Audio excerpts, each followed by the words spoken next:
Interview exclusive sur Vue d'Auvergne de Franck Riester, ministre de la Culture. Merci Monsieur le Ministre d'avoir accepté cette invitation pour Vue d'Auvergne. Notre chaîne, vous le savez, s'intéresse justement au patrimoine. Vous allez régulièrement en province, dans les régions françaises. Que souhaitez-vous témoigner par la présence officielle de la République à travers votre fonction et vous-même au plus près des régions à travers le patrimoine ? C'est important de dire que d'abord et avant tout, l'action culturelle se fait par les territoires. Ce sont les acteurs de terrain, soit les associations, les bénévoles, les élus, qui font la culture dans les territoires, et notamment en matière patrimoniale. À la fois les propriétaires de monuments historiques, mais aussi qu'ils soient publics ou privés, mais aussi toutes ces associations qui veulent continuer à faire perdurer des traditions de restauration de monuments historiques, qui ont un savoir-faire exceptionnel, ces chefs d'entreprise, ces artisans qui conservent, transmettent et mettent en œuvre un savoir-faire exceptionnel au service de nos monuments historiques. Donc le message, c'est de dire que l'État est aux côtés de tous ces acteurs. Il n'est pas là pour se substituer, il n'est pas là pour pointer du doigt, sanctionner, contrôler, il est là pour accompagner, aider, appuyer, et c'est l'état d'esprit dans lequel je suis. Est-ce que votre fonction a peut-être un petit peu évolué ? Il y a quelques années, les ministres de la Culture étaient véritablement exclusivement ministres de la Culture. On pourrait presque vous rebaptiser ministre de la Culture et du Patrimoine. Qu'en pensez-vous ? Oui, le ministre de la Culture, ça revêt évidemment un grand nombre de fonctions, du patrimoine à l'archéologie, aussi tout ce qui est spectacle vivant, tout ce qui est la création artistique, les arts plastiques, les arts visuels, ce qui peut évidemment des industries culturelles, l'archéologie, je l'ai dit, l'architecture. Bref, il y a une multitude de possibilités, si je puis dire, dans le ministère de la Culture, et un grand nombre de facettes de ce ministère. Et le patrimoine et l'archéologie, et notamment ici dans le Puy-de-Dôme, sont deux missions prioritaires. On voit bien que les Français aiment leur patrimoine, je dirais presque de plus en plus. Ils sont de plus en plus attachés à leur patrimoine, et notamment leur patrimoine de proximité. Et le rôle de l'État, c'est là encore une fois d'accompagner toutes les énergies.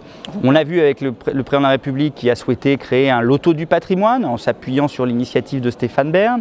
On le voit avec l'émotion suscitée par Notre-Dame de Paris.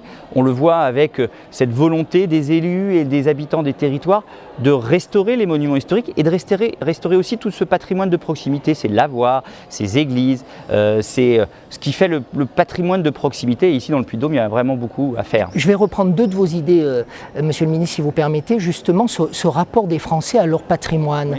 Oui. Vous dites effectivement qu'il faut aider toutes ces associations, tous ces bénévoles qui œuvrent pour ce patrimoine, même s'il appartient pour la plupart à des propriétaires privés. Comment expliquez-vous cet engouement de plus en plus, les Français se rattachent à leurs racines patrimoniales ? Oui, leurs racines en général, à l'histoire et donc à leur patrimoine. C'est un peu notre héritage commun, c'est ce qui nous permet de nous projeter dans l'avenir tout en étant appuyés sur des bases solides.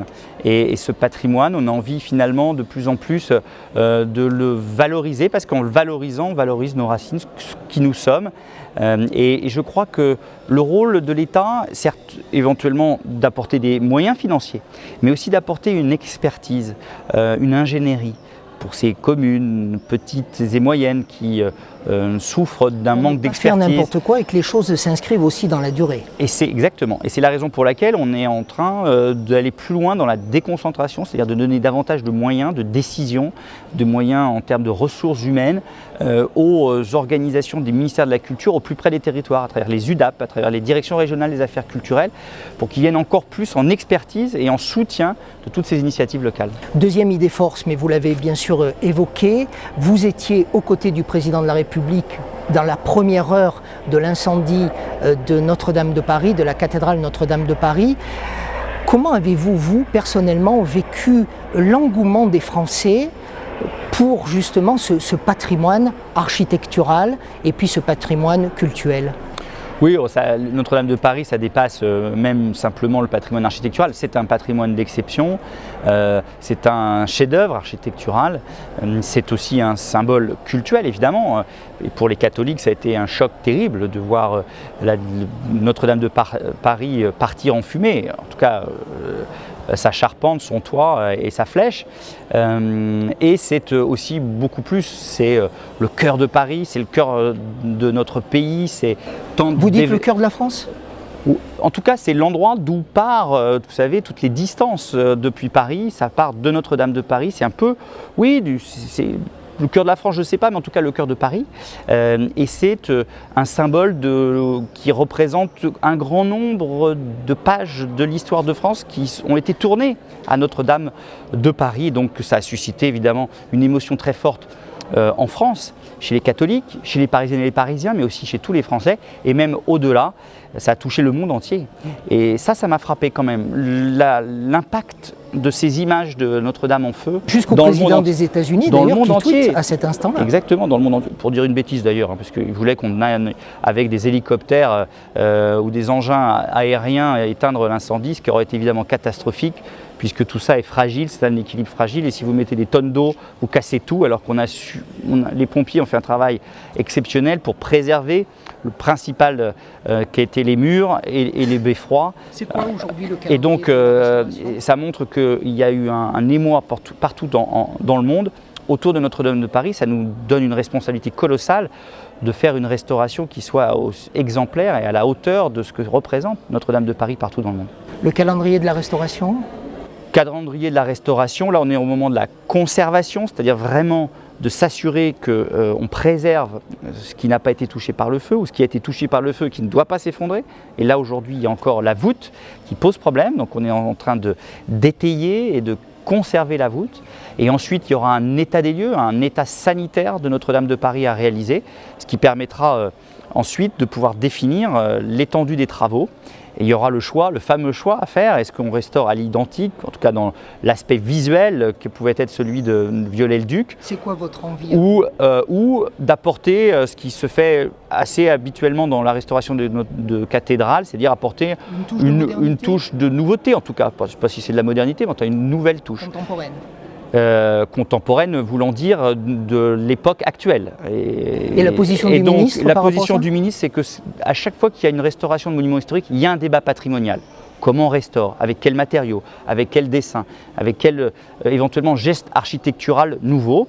Et donc mon objectif en tant que ministre, c'est d'abord et avant tout que ce débat patrimonial ait lieu, qu'on ne le referme pas d'une façon unilatérale, qu'il ait lieu. Et le moment venu, l'État prendra ses responsabilités, fera un choix, et à ce moment-là, dirai quelle est ma position, mais je ne peux pas le dire pour l'instant, étant donné que nous n'avons pas encore eu le concours d'idées, le concours d'architecture, que le débat ait lieu, les Français pourront s'exprimer, et le moment venu, nous trancherons. Mais ce qui est certain, c'est que nous voulons faire une restauration exemplaire et qui soit à la hauteur de ce que symbolise Notre-Dame de Paris dans le cœur de nos compatriotes. Une dernière question, Monsieur le Ministre. Chaque année, combien de millions d'euros sont accordés par l'État via votre ministère au patrimoine un peu partout en France? Alors, sur les monuments historiques, c'est-à-dire les monuments qui sont classés ou inscrits, c'est un peu plus de 300 millions d'euros chaque année, 320 millions, plus maintenant le loto du patrimoine, donc 20 millions d'euros de rendement, plus 20 millions que remet l'État, ça fait 40 millions. Donc on est autour de 360 millions pour les monuments historiques et les monuments qui sont soutenus par la mission Berne, qui ne sont pas toujours classés ou inscrits aux monuments historiques. Et dedans, il y a toute une partie aussi pour les cathédrales et les monuments religieux. Vous n'êtes pas sans le savoir, bien évidemment, le Puy de Dôme, la montagne Puy de Dôme, le volcan a eu le label UNESCO il y a un an, avec le président du conseil départemental, Madame la préfète, il y a eu une fête ce week-end pour le premier anniversaire. Vous-même, vous en pensez quoi de ces labels par rapport précisément au territoire? C'est très important parce que d'abord c'est la reconnaissance soit d'un site naturel, soit d'un site patrimonial, soit aussi d'un patrimoine culturel au sens immatériel aussi. Donc c'était donc une belle reconnaissance et ça permet non seulement de récompenser le travail de tous ces passionnés du patrimoine qui depuis des années se mobilisent pour essayer de classer ces sites ou ces pratiques culturelles. Et puis deuxièmement, c'est aussi ensuite d'une façon touristique un moyen d'attirer plus de monde. Et on sait bien que le patrimoine, non seulement c'est le moyen de ne pas oublier d'où l'on vient et de respecter nos aînés et nos aïeux, mais c'est aussi une activité économique non négligeable, avec le tourisme notamment, et c'est, j'en suis certain, un atout demain pour ce beau département du Puy-de-Dôme. Merci beaucoup, monsieur le ministre. Merci à vous.